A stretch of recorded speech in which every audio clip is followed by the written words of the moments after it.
अस्सलाम वालेकुम, आप देख रहे हैं डॉन न्यूज में मेजबान अब्दुल गफ्फार। पुराम रिप्ले के एक और एपिसोड के साथ पाकिस्तान क्रिकेट में एक और बड़ी हैपनिंग है जनाब, उस पर बात करेंगे। पाकिस्तान क्रिकेट बोर्ड के चीफ सिलेक्टर मोहम्मद वसीम साहब ने आज रावलपिंडी में प्रेस कॉन्फ्रेंस करते हुए पाकिस्तान क्रिकेट टीम के नए सेंटर कॉन्ट्रैक्ट बराए 2022-23 का जो है वो ऐलान कर दिया। काफी कुछ इसमें डिस्कस करने को है, चूंकि पहली मरतबा रेड बॉल व्हाइट बॉल के अलग कॉन्ट्रैक्ट जो है वो रखे गए हैं। 20 से तादाद बढ़ाकर खिलाड़ियों की 33 कर दी गई है, जो अच्छी बात है। लेकिन बहुत सारे ऐसे कैटेगरीज हैं जिनको डिस्कस किया जा सकता है, जिन पर आर्गूमेंट किया जा सकता है। जैसे कि इमामुल हक दुनिया के बेहतरीन दूसरे बल्लेबाज हैं, लेकिन उनकी जो वाइट बॉल कैटेगरी वो सी है। क्या वो इतने भी गुड इनफ नहीं है कि वो बी कैटेगरी में एटलीस्ट आ सकें? इसी तरह अगर हम बात करते हैं सरफराज अहमद की, तो वो डी कैटेगरी में है। फ़हीम अशरफ जो कि पाकिस्तान के वाहिद ऑलराउंडर हैं, उनको अभी इस सेंटर कॉन्ट्रैक्ट में शामिल ही नहीं किया गया, जिस पर क्रिकेट के हल्के बड़े हैरान हैं। इसी तरह इफ्तिखार अहमद पाकिस्तान के हर स्क्वाड में और फिर 11 में भी आ जाते हैं, लेकिन हालिया सीरीज में खेले भी नहीं और फिर उनको सेंटर कॉन्ट्रैक्ट में शामिल ही नहीं किया गया। इसी तरह पाकिस्तान क्रिकेट के दीगर मामलात भी हैं जिन पे बात करेंगे। पाकिस्तान टीम का जो कैंप है उसके हवाले से बात करेंगे कि सेंटर कॉन्ट्रैक्ट और 2022-23 के लिए इस पर बात करेंगे जब हमारे साथ मौजूद होंगे कुछ देर बाद Mirza Iqbal Baig, senior sports journalist. लेकिन पहले मोहम्मद वसीम जो कि पाकिस्तान क्रिकेट बोर्ड के चीफ सिलेक्टर हैं, इन कॉन्ट्रैक्ट के क्राइटेरिया और जो उनके ख्याल में लॉजिक थी इन तमाम डिसीजन के पीछे, उसको कैसे डिस्क्राइब करें, आइए पहले वो देखते हैं। उसके अंदर क्राइटेरिया सेंट्रल कॉन्ट्रैक्ट का तो ऑब्वियसली जो काफ़ी साल से फॉलो हो रहा है और दुनिया सारी में ये चीज़ें जो देखी जाती हैं, उसमें सबसे पहले ऑब्वियसली आपकी जो पास परफॉर्मेंसेज हैं, पिछले 12 महीने की आपकी परफॉर्मेंसेज कैसे रही हैं, स्पेशली वेटेज जो दी जाती है आपकी विनिंग परफॉर्मेंसेज को, उसके साथ साथ फिर विनिंग कंट्रीब्यूशन है जो आपकी, उसके बाद आपकी जो फिटनेस लेवल लड़कों ने जो मेनटेन किए हुए हैं, फील्डिंग के लेवल जो सेट किए हुए हैं, इसके अलावा आपके जो बाकी चीज़ें एटीट्यूड के अंदर जो आती हैं, आपकी कमिटमेंट कितनी है, आप कितने हार्ड वर्किंग है, डिज़ायर कितने आगे खेलने की, और सबसे बढ़ के फ्यूचर प्लान्स कि पिछले 12 महीने की परफॉर्मेंस हमने देखी और अगले 12 महीने को देखते हुए कि वहाँ पे हमारे प्लान्स के अंदर कौन से लड़के हैं। तो ये एक सिंपल सा क्राइटेरिया है जो है जिसके ऊपर सेंट्रल कॉन्ट्रैक्ट अवार्ड किए जाते हैं। पीसीबी के सेंट्रल कॉन्ट्रैक्ट से बात करते हैं। Senior sports journalist anchor Mirza Iqbal Baig साहब जिस हमें कराची से ज्वाइन करें। इकबाल साहब बहुत शुक्रिया ज्वाइन करने के लिए।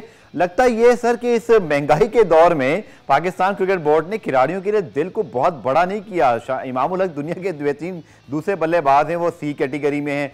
खुशदिल शाह को हम चाहते हैं जी वो हमारे मैच विनर बने, उनको डी कैटेगरी में डाला हुआ है। इसी तरह इफ्तिखार अहमद सिरे से ही आउट हैं, फ़हीम अशरफ का नाम नहीं है। बहुत ज्यादा जो है वो इसमें शॉकिंग किस्म के डिसीजन हैं। बिल्कुल आपने अब्दुल गफ्फार सही कहा। मैं सुन रहा था कि चीफ सेलेक्टर, मैं तो उन्हें लैपटॉप चीफ सेलेक्टर कहता हूं, जिस पर पीसीबी के चेयरमैन रमीज राजा नाराज हो जाते हैं, लेकिन लगता है, और आज भी एक तस्वीर में देख रहा था कि उस तस्वीर में उनके लैपटॉप को ठीक कर रहे थे दुबई से आए हुए एक शख्स। तो इसका मतलब ये हुआ कि वो सिर्फ और सिर्फ स्टैट्स की बेसिस पर जाते हैं। मुझे लग रहा है कि इमाद वसीम का क्रिकेट कैरियर खत्म हो गया। शान मसूद जो इतना अच्छा परफॉर्म कर रहा है, उसको आप जो है वो टेस्ट क्रिकेट की जो कैटेगरी है उसमें नीचे ले आए। आप समझ नहीं आता कि करना क्या चाह रहे। मेरे ख्याल में, जो मेरी अपनी जाती राय है, ये बनाया तो वसीम ने, नौकरी कर रहे हैं, लाखों रुपए माहाना तनख्वाह ले रहे हैं, लेकिन फिर उसके बाद उसको जो हतमी शक्ल दी गई है वो मेरी राय में पीसीबी के चेयरमैन रमीज राजा ने दी है। उनकी हतमी अप्रूवल के बाद ये हुआ है। लेकिन यंगस्टर्स की जो अगर हम बात करें, अब्दुल गफ्फार साहबजादा फरहान कहाँ चले गए? वो इतने टैलेंटेड क्रिकेटर थे। अरशद इकबाल को आप लेकर गए वेस्ट इंडीज के टूर पर, फास्ट बॉलर, और वो पीएसएल में भी उन्होंने कराची किंग्स से बड़ा अच्छा परफॉर्म किया, वो कहाँ गायब हो गए? समझ में नहीं आता। इसी तरह से इमाद वसीम और इफ्तिखार अहमद को आप पहले तीनों कैटेगरी में रख रहे थे, टेस्ट में भी रखा आपने उनको, वनडे में भी रखा और T20 में भी। अब इफ्तिखार अहमद कहाँ चले गए? बिल्कुल ठीक आपने कहा। इसी तरह अगर हम सर कॉन्ट्रैक्ट पे अलग-अलग नज़र डाल लेते हैं, पहले हम बात करते हैं 5 प्लेयर्स की जो कि दोनों कैटेगरीज में मौजूद हैं। इन्फॉर्मेशन भी लोगों तक पहुंचा देते हैं। बाबर हमारे कप्तान बिल्कुल ठीक है, इसी तरह रिजवान भी हैं, शाहीन भी हैं, इमामुल हक हैं और फिर हसन अली। और फिर अगर हम कैटेगरी बात करें रेड बॉल की सर, तो आप देखें कि यहाँ पर सरफराज अहमद डी कैटेगरी में है सर। इसी तरह यासिर शाह जो कि एक वर्ल्ड क्लास परफॉर्मर रहा है, ठीक है उसकी फिटनेस ठीक नहीं थी, लेकिन डू यू थिंक कि डी कैटेगरी एक साबिक कप्तान और फिर एक वर्ल्ड क्लास परफॉर्मर के लिए जस्टी है सर? बिल्कुल समझ में नहीं आ रहा ना क्राइटेरिया। या तो आप सीनियोरिटी की बेसिस पर या परफॉर्मेंस की बेसिस पर। अब यासिर शाह की तकरीबन 1 साल बाद पाकिस्तानी क्रिकेट टीम में वापसी हुई है श्रीलंकन टूर के लिए। आखिरी टेस्ट मैच लास्ट ईयर वो अगस्त में वेस्ट इंडीज के खिलाफ खेले थे। सरफराज अहमद को आप मौका नहीं देते, आप उनको लेकर घूम रहे होते और फिर लाकर आप एक कप्तान रहा है जिसने चैंपियंस ट्रॉफी जितवाई है, कम से कम उसको आपको रिस्पेक्ट तो देनी चाहिए। आपने उसे डी कैटेगरी में उठाकर फेंक दिया सिर्फ और सिर्फ ये डरते हैं कि मीडिया शोर मचाएगा अगर हम बाहर निकाल देंगे। और हसन अली को किस खुशी में आपने रखा हुआ है? उसकी फॉर्म सबने देख ली, क्या दोस्ती यारी की बुनियाद पर ये कॉन्ट्रैक्ट जो है वो दिए गए, ये समझ में नहीं आता अब्दुल गफ्फार। मैं तो खुद हैरान होता हूँ शान मसूद के साथ आखिर इतना जुल्म क्यों कर रहे हैं, शान मसूद को इस कैटेगरी में क्यों रखा है? इसका मतलब है खौफ है, और पाकिस्तान क्रिकेट में खौफ हमेशा से तारी रहा है। आप माजी को भी उठाकर देख लें कि खौफ रहा है। जब मोहम्मद यूसुफ ने कहा कि असद शफीक को कप्तान बना दो तो असद शफीक बिल्कुल किस्से पारीना बन गए। इसी तरीके से लोगों ने ये ओपिनियन देना शुरू कर दी कि शान मसूद बड़े कॉम्पिटेंट हैं, इंग्लैंड में डरहम यूनिवर्सिटी से उन्होंने मास्टर्स डिग्री ली है, उनको कप्तान ना बना दिया जाए तो उनको भी बाहर कर दिया। मेरे ख्याल में ये गिमिक्स हैं, ये चालाकियां हैं पाकिस्तान क्रिकेट की, और इन चालाकियों से हमें बजाय फायदे के नुकसान ही होगा। ठीक है, एक बात साहब पुराने एक ब्रेक शामिल करते हैं, ब्रेक से वापस आकर सेंटर कॉन्ट्रैक्ट की जो दीगर कैटेगरी और डिसीजंस हैं और जो स्पेशली कुछ प्लेयर्स को शामिल नहीं किया गया उस पर बात करेंगे। हमारे साथ रहिएगा। पुराम रिप्ले में खुशामदीद। हम पाकिस्तान क्रिकेट बोर्ड के नए सेंटर कॉन्ट्रैक्ट के हवाले से बात करें। सर, अरशद इकबाल की आपने बिल्कुल ठीक बात की, यही सवाल मैंने उठाया था चीफ सेलेक्टर से जब मेरा इंटरव्यू हुआ था, और वो कह रहे थे जो नहीं आप उसका जिक्र करते हैं, लेकिन सर जिक्र क्यों ना करें, एक मैच की परफॉर्मेंस पर आपने उनको बाहर कर दिया और सेंटर कॉन्ट्रैक्ट में नहीं है। इसी तरह अगर आप बात करें इमाद वसीम, तो ये हम जो एक मैच खिला के खिलाड़ियों को बात करते हैं, शुक्र है कि जाहिद महमूद की वापसी होगी, उनके साथ भी यही सलूक हुआ था T20 के बाद। जाहिद महमूद को तो इसलिए रखा है कि इन्हें तनकीद का सामना करना पड़ेगा, इन्हें डर है कि तनकीद ना हो। जाहिद महमूद और शाहनवाज दहानी को तो ये क्रिकेट की बस के दो तन्हा मुसाफिरों की तरह साथ लेकर चल रहे हैं। मुझे नहीं लगता कि इनको मुस्तकिल मौके मिलेंगे, क्योंकि इन्हें खौफ है, डर है कि अगर इनको खिलाया तो इनके मंजूर नज़र क्रिकेटर्स पर बिजली ना गिर पड़े, कहीं वो बाहर ना हो जाए। तो ये पाकिस्तान क्रिकेट के गिमिक्स है। अरशद इकबाल अच्छा है, स्वाबी का फास्ट बॉलर है, अरशद इकबाल को लाए और फिर उसके बाद उसको बिल्कुल ही गायब कर दिया। आपको याद होगा वो वेस्ट इंडीज के दौरे पर पाकिस्तानी टीम में शामिल था।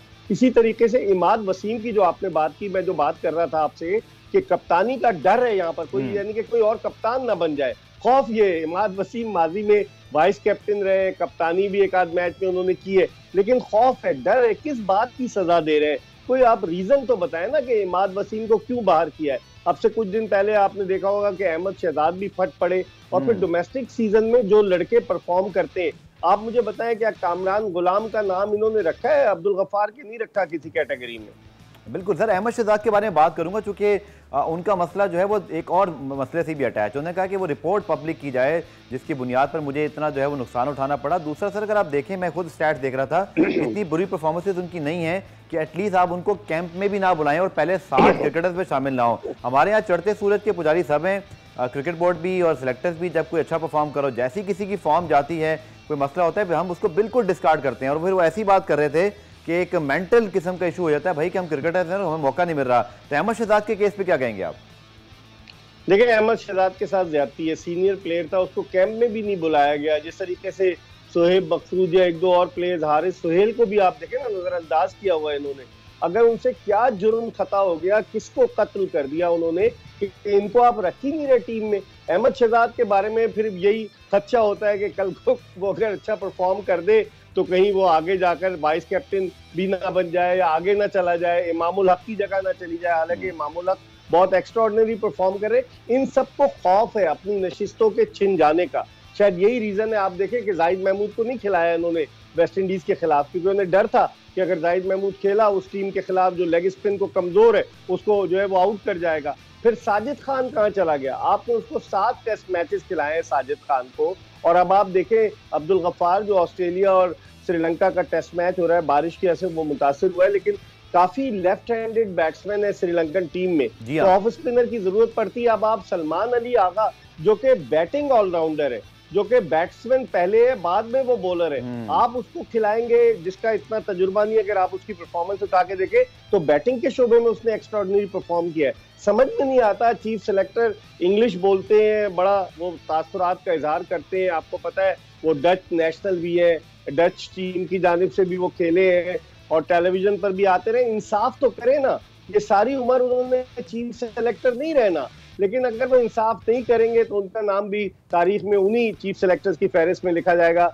जिनको तनकीद का बहुत ज्यादा हदफ बनाया गया। सर आपने जिक्र किया साजिद खान का, तो मुझे बिलाल आसिफ भी याद आ गया, उनको भी खिलाया गया था, उनकी परफॉर्मेंस भी थी, फिर पता नहीं वो कहाँ चले गए। और साजिद खान देखिए ऑस्ट्रेलिया के खिलाफ सीरीज में तो फिर नुमान की परफॉर्मेंस भी नहीं थी, लेकिन हम नवाज को भी रखते हैं एक जानिब, उनको सेंटर कॉन्ट्रैक्ट भी दे दिया, नुमान भी लेफ्ट आर्म है, तो फिर हम क्या नहीं समझते इन चीज़ों को कि श्रीलंका, आप बैठ के यहाँ बात कर रहे हैं, क्या चीफ सेलेक्टर या टीम मैनेजमेंट को एहसास नहीं है कि श्रीलंका के पास लेफ्ट हैंडर है और हमने ऑफ स्पिनर कोई प्रॉपर रखा ही नहीं है?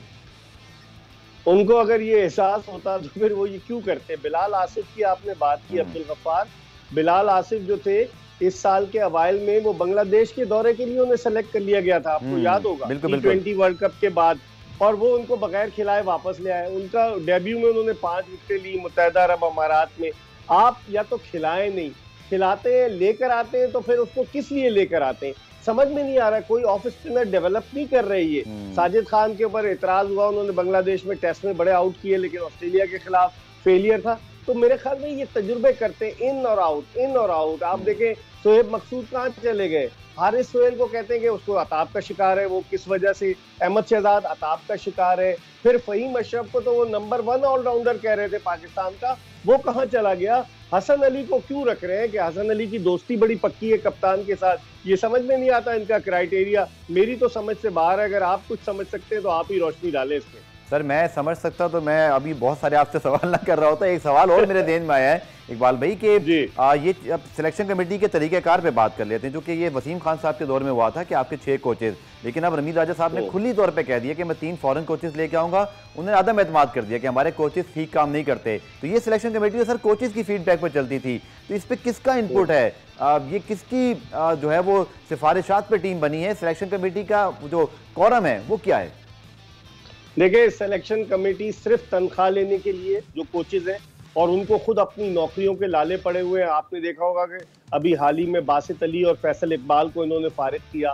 फैसल इकबाल तो किसी न किसी तौर आ जाएंगे, मुझे बासित अली का बड़ा मुश्किल नजर आ रहा है। और क्योंकि पीसीबी के चेयरमैन जो है माशाल्लाह बहुत सारे बैरून मुल्क जाके कई ऐसे ममालिक में कमेंट्री करते हैं, फ्लुएंट इंग्लिश बोलते हैं, तो वो मुतासिर है उन लोगों से जो इंग्लिश भी फ्लुएंट बोलते हैं और जो ममालिक के रहने वाले भी हो। यही वजह है कि वो फॉरेन कोचेस को डोमेस्टिक क्रिकेट में लेकर आ रहे हैं। कितने लड़के आपके इंग्लिश समझते हैं? इनसे पूछें कितने पढ़े लिखे लड़के हैं। हर एक ने तो रमीज राजा की तरह MBA नहीं किया हुआ, लेकिन आप उनको डोमेस्टिक क्रिकेट में लेकर आ रहे हैं।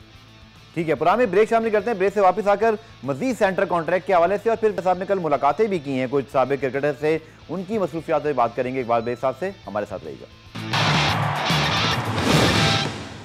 पुराना रिप्ले में खुशामदीद। पाकिस्तान क्रिकेट बोर्ड के सेंटर कॉन्ट्रैक्ट के हवाले से हम बात कर रहे हैं। सर बी कैटेगरी में शामिल हैं, वाइट बॉल कैटेगरी में हारिस रऊफ, और कंसिस्टेंसी इनकी इतनी ज़्यादा नहीं है, अभी बहुत ज़्यादा मैचेस नहीं खेले। Do you think B category justified है उनकी? देखिए मैंने कहा ना कि इनको खौफ है, कि तनकीद का भी बड़ा खौफ है, क्योंकि आपको पता है आकिब जावेद तनकीद का हदफ बनाते रहते हैं पाकिस्तान क्रिकेट बोर्ड को, इनकी सिलेक्शन कमेटी को।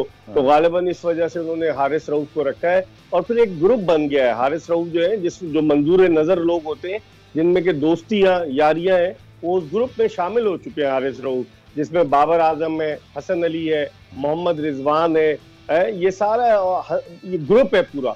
तो मुझे लगता है कि इसीलिए बाबर आजम को जो है ना, बाबर आजम ने उनको रखा है उस ग्रुप में। लेकिन कामरान गुलाम की जो मैं आपसे बात कर रहा था, उनको इमर्जिंग कैटेगरीज में रखा है। एक लड़का जो डोमेस्टिक क्रिकेट में रिकॉर्ड तोड़ता है, सबसे ज्यादा एक सीजन में फर्स्ट क्लास क्रिकेट में रन्स, उसको आप इमर्जिंग कैटेगरी में रख रहे हैं, ये सरासर ज्यादती है। इन्होंने कुछ देखा ही नहीं। मेरे ख्याल में जो लैपटॉप में वायरस आ गया था चीफ सेलेक्टर के, परफॉर्मेंसेस उन्होंने देखी नहीं, उन्होंने देखा ही नहीं। और आसिफ अली को अब उन्होंने रखा है, इसका मतलब है कि आसिफ अली से वो अभी भी कुछ निकालना चाहते हैं, अगर वेस्ट इंडीज के खिलाफ वो नहीं खेले। और मुझे लगता है कि इफ्तिखार अहमद को उन्होंने टाटा बाय बाय कर दिया है। अब मुझे नहीं लगता कि इफ्तिखार अहमद की वापसी हो, लेकिन जिस तरीके से अब्दुल गफ्फार जिस पे हम डिस्कस कर रहे हैं, अगर हम पूरी हर चीज पे करें तो बड़ा वक्त दरकार होगा। मैं समझता हूँ कि कोई मंतक समझ में नहीं आती कि किसको कहाँ फेंकना है, किसको कहाँ फेंकना है। बस एक सेंट्रल कॉन्ट्रैक्ट जो है वो दे दिया गया, खिलाड़ियों की फीस बढ़ा दी गई, तादाद बढ़ा दी गई, और इसी में खुश हैं ये। सर दुनिया भर में जो मैच फिनिशर होते हैं उनकी बड़ी वैल्यूज होती हैं, और उनको बड़ा आपने कॉन्फिडेंस देना होता है। खुशदिल शाह आपके पोटेंशियल मैच विनर हैं, उन्होंने आपको 2 मैचेस अभी हालिया भी जितवाए, ऑस्ट्रेलिया के खिलाफ मैच फिनिश किया, वेस्ट इंडीज के खिलाफ मुमकिन शिकस्त से आपको बचाया। डी कैटेगरी में आप उनको शामिल कर रहे हैं, वर्ल्ड कप सर पे खड़ा है, क्या इस तरह किसी खिलाड़ी की हौसला अफजाई होगी? बिल्कुल नहीं होगी। आपने बड़ा वैलिड क्वेश्चन किया, और खुशदिल शाह ने जिस तरीके से न सिर्फ ये कि वेस्ट इंडीज के खिलाफ मैच जिताया, बल्कि आपको याद होगा कि ऑस्ट्रेलिया की मजबूत टीम के खिलाफ भी उन्होंने गद्दाफी स्टेडियम लाहौर में वनडे जितवाया था। अगर चले वेस्ट इंडीज को आप कमजोर कह लें, लेकिन ऑस्ट्रेलिया तो मजबूत थी ना, तो उसको क्यों उठा के डी कैटेगरी में फेंक दिया गया? वो वाली बात मैं बार बार कहता हूँ कि जिसे पिया चाहे वही सुहागन। तो मेरे ख्याल में अब सिलेक्शन कमेटी तो नहीं है, सिलेक्टर्स की तो राय नहीं, और जो सिलेक्टर्स रह गए वो बेचारे जो है वो सिर्फ और सिर्फ अपनी नौकरी कर रहे हैं, तनख्वाह ले रहे हैं। तो सारे शॉट जो है वो मोहम्मद वसीम खेल रहे हैं, और वसीम जो है वो जिसे कहना चाहिए शाह से ज्यादा शाह के वफादार बने हुए हैं। पीसीबी के चेयरमैन रमीज राजा के आगे हाथ बांध कर खड़े होते हैं। जैसे आपको याद होगा माजी में रमीज राजा पाकिस्तान के वजीर आजम इमरान खान के पास जब पीएसएल के इफ्तिताह के लिए उन्हें बुला रहे थे तो कितने मौद्देबाना अंदाज से खड़े हुए थे। तो मुझे लगता है कि इसी तरीके से ये कारोबार रवां दवां होगा। अब्दुल गफ्फार, हम और आप शोर मचाते रहेंगे, टैलेंटेड क्रिकेटर जो है वो दिल बर्दाश्ता होते जाएंगे, लेकिन इनके कानों पर जू नहीं रेंगेगी। बिल्कुल। और सर क्रिकेट पे कुछ और बात भी कर लेते हैं कि श्रीलंका ने जिस तरह की हालिया परफॉर्मेंस दी है, हमें ये भी याद रखना है कि वो अब एक मच इम्प्रूव टीम है और उन्होंने ऑलरेडी जो एक ओडीआई सीरीज जीती। तो पाकिस्तान की टेस्ट टीम की बॉलिंग में थोड़ा से प्रॉब्लम दिखाई दे रहे हैं जो ऑस्ट्रेलिया के खिलाफ सीरीज में भी नजर आए। बैटिंग हमारी ठीक है, समझते हैं कि एक बड़ी हार्ड फॉट सीरीज हमारा इंतजार कर रही है। अब्दुल गफ्फार, आपने बिल्कुल सही निशानदेही की, उनकी बैटिंग बड़ी मजबूत है श्रीलंका की, और हमारी बॉलिंग में अब आप देखें इस ह्यूमिडिटी में जितनी गर्मी वहां है, उस गर्मी में पाकिस्तान जो है वो अगर फास्ट बॉलर्स खिलाएगा, आपको याद होगा माजी में एक फास्ट बॉलर थे मोहम्मद जाहिद, एक फास्ट बॉलर थे कबीर खान, उन दोनों को ऑस्ट्रेलिया ले जाया गया, वहाँ श्रीलंका ले जाया गया, वहां उसे इतनी बॉलिंग कराई गई कि जाहिद की तो कमर खराब हो गई, वरना उन्होंने अपने डेब्यू पे न्यूजीलैंड के खिलाफ बड़ी जबरदस्त परफॉर्मेंस दी थी, आपको याद होगा। तो इस कंडीशन में जो फास्ट बॉलर्स क्या करेंगे? आपके पास एक स्पिनर जो है वो तकरीबन जो है 10-11 माह के गैप के बाद आ रहा है, यासिर शाह। फिर उसके बाद आपके पास कोई जेन्युइन ऑफ स्पिनर नहीं है, आप क्या करेंगे? मेरी तो समझ में नहीं आ रहा।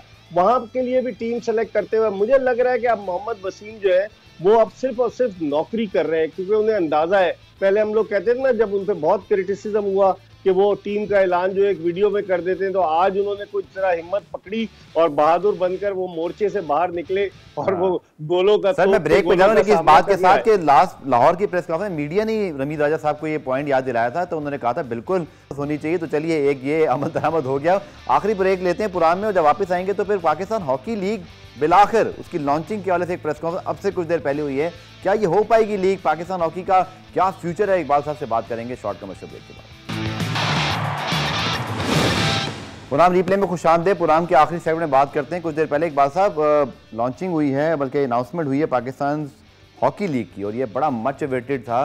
12 अनाउंसमेंट से पहले भी हुई, और अब ब्रिगेडियर सजाद खोकर साहब जो हैं रिटायर्ड, उन्होंने प्रेस कॉन्फ्रेंस की। उन्होंने कहा 5 टीमें होंगी, 20 दिन तक लीग जारी रहेगी। रवा साल के आखिर में हो सकती है। हमारे नुमाइंदे वकर बिलाल के टिकर अभी व्हाट्सएप ग्रुप में ऑफिशियल आए, तो मैंने सोचा इस पर सर ज़रूर बात करें। बहुत ज़रूरत है सर पाकिस्तान हॉकी को इस लीग की, अल्लाह करे ये हो जाए। आपको क्या लगता है? आपने मखदूम अबू बकर बिलाल की बात की, बड़े मुतारिक हैं वो, कश्मीर प्रीमियर लीग के हवाले से भी ट्वीट करते रहे, सवाल भी करते हैं, क्रिकेट पे भी बात करते हैं और हॉकी पे भी। मुझे उम्मीद है कि आज उन्होंने हॉकी पे भी सवाल किया होगा कि क्या हुआ, एक्वेन तो आया नहीं, और आज पाकिस्तानी हॉकी टीम के एक वाइस कैप्टन का बयान आया कि मैं नहीं खेलूंगा। एक तरफ डिसिप्लिन की धज्जियां बखेरी जा रही हैं, दूसरी तरफ पाकिस्तान हॉकी फेडरेशन जिसको कोई फंड्स देने के लिए तैयार नहीं था। अब देखना ये कि खालिद सज्जाद खोकर ने इसकी फंडिंग कहां से होगी। अगर ये 5 टीमें पाकिस्तान हॉकी लीग में हिस्सा लेंगी तो इनको पैसे कौन देगा, सवाल ये पैदा होता है। और क्या अगर ये 5 टीमें बनती हैं तो क्या पीएचएफ के सेक्रेटरी आसिफ बाजवा के दस्ते रास ख्वाजा जुनेद कोच की हैसियत से नजर आएंगे? क्योंकि जब अभी उन्होंने प्रेस कॉन्फ्रेंस की थी परसों, तो उस प्रेस कॉन्फ्रेंस में उनके वो दाएं जानिब बैठे हुए थे। तो इसका मतलब ये है कि कहीं छोड़ो। और मैं आपको अंदर की एक और खबर दूं कि दानिश कलीम के बारे में ये कहा जा रहा है, जो आसिफ बाजवा के बड़े करीबी दोस्त हैं, 94 के वर्ल्ड कप की फातेह टीम के बेंच पे बैठते थे, तो वो उनके बारे में ये कहा जा रहा है, खेलते भी थे बल्कि, कि उन्हें सिलेक्टर बनाया जा रहा है। पहले अब्दुल गफ्फार दानिश कलीम सीनियर टीम के साथ है, फिर जूनियर टीम के साथ रहे, अब उन्हें सिलेक्टर बनाया जा रहा है। तो सवाल ये पैदा होता है कि अच्छी बात है ये, इसको हमें वेलकम करना चाहिए कि पाकिस्तान हॉकी लीग हो रही है। और आपने जिस तरह शुरू में कहा कि कई दफा ऐलानात हुए, तवक्को है कि इस मर्तबा इसको अमली जामा पहनाया जाएगा, लेकिन क्या मेरिट को मद्देनजर रखा जाएगा या फिर दोस्तियों यारियों को नवाजा जाएगा? एक तरफ पीएचएफ के सेक्रेटरी एक्मेन का जो डॉक्यूमेंट्स है सफरी वो मुकम्मल करने में नाकाम रहे, दूसरी तरफ लॉरेंट ऑल्टमैन जो है वो पंजाब स्पोर्ट्स बोर्ड के कोच की हैसियत से लाहौर आ गए। तो समझ में नहीं आता कि पाकिस्तान हॉकी फेडरेशन बड़ी है या पंजाब स्पोर्ट्स बोर्ड, और पीएचएफ के सेक्रेटरी क्या कर रहे हैं? क्या वो स्विट्जरलैंड यात्रा पे जाते हैं 5 साइड के लिए, मौसम की तब्दीली के लिए, और फिर उनके बगैर इजलास भी नहीं होता जो इंक्वायरी कमेटी जो बनाई गई थी जिसमें 12 खिलाड़ियों को मैदान में उतारने का मामला था। दुआ करें कि ये पाकिस्तान हॉकी लीग कामयाबी से हमकिनार हो, इसके लिए नेक नियति की जरूरत है। और फंड्स कहां से आएंगे? खालिद सज्जाद खोकर अगर अपनी कोशिशों से फंड्स ले आते हैं, पिछली दफा वो अब army chief general Qamar Javed Bajwa से 5 करोड़ ले आए, सिंध के वजीर आला ने भी 1 करोड़ से ज्यादा दिया, फंड्स तो ले आते, तो क्या वो फंड्स हॉकी की तरक्की पे खर्च होंगे या इसी तरीके से पीएचएफ के सेक्रेटरी और दीगर लोग जॉय ट्रिप्स पर जाएंगे और मौसम की तब्दीली करके वतन वापस आ जाएंगे? सलमान सरवर बट आपको याद है नजम सेठी साहब के साथ पीएसएल की इब्तदाई टीम में थे, वो इस प्रोजेक्ट का शुरू में हिस्सा थे, मुझे नहीं पता आज वो मौजूद थे या नहीं थे, इसी तरह कुछ और लोग भी। तो आपको सब लगता है कि वो जो एक कैपेबिलिटी है वो मौजूद रहेगी? क्योंकि मेरा अपना ज़ाती ख्याल है, माजरत के साथ पाकिस्तान हॉकी फेडरेशन से मुझे उनके बाजू में इतना दम नहीं लगता, हमें बड़ी कोई कॉम्पिटेंट सर्विसेज लेनी पड़ेगी जो ये लीग हो जाए सर, वरना मुझे हॉकी फेडरेशन से तो मुझे कोई उम्मीद दिखाई नहीं देती। ये आपने मेरे दिल की बात कह दी है, वाकई में हॉकी फेडरेशन में इतनी कॉम्पिटेंसी नजर नहीं आती, क्योंकि जिस तरह से लोगों को नवाजा जा रहा है ना, कॉम्पिटेंट लोग आएंगे। अब्दुल गफ्फार, हॉकी हमारा कौमी खेल था, 18वें नंबर पर टीम है, हम तवज्जो दे रहे हैं 5 साइड टीम की। भाई पहले अपनी हॉकी टीम को बेहतर बनाओ, 2 ओलंपिक गेम्स मिस कर चुके हैं, अब अगले ओलंपिक के लिए देखें ना, 12-13 साल के बाद कोई ओलंपियन बनेगा, और 2 वर्ल्ड कप हम मिस कर चुके हैं। तो हॉकी फेडरेशन में अगर कॉम्पिटेंसी होती तो आज हमें ये दिन न देखना पड़ता। बहुत बहुत शुक्रिया इकबाल साहब, आपके मुफीद और बड़े कारामद सरों के लिए, इससे समझने में ज़रा मदद मिलती है कि हो क्या रहा है और सेंट्रल कॉन्ट्रैक्ट के हवाले से। लेकिन फिर हमारी जाते जाते ये दुआ होगी, ख्वाहिश होगी कि best of luck hockey federation for the coming league. अल्लाह करे लीग पहले इसका इनेकाद हो जाए और फिर सक्सेसफुली हो, बिकॉज पाकिस्तान के कौमी खेल को इस लीग की बहुत ज़रूरत है। पुराना रिप्ले देखने का शुक्रिया, दोबारा से मुलाकात होगी, तब तक के लिए अल्लाह हाफिज़।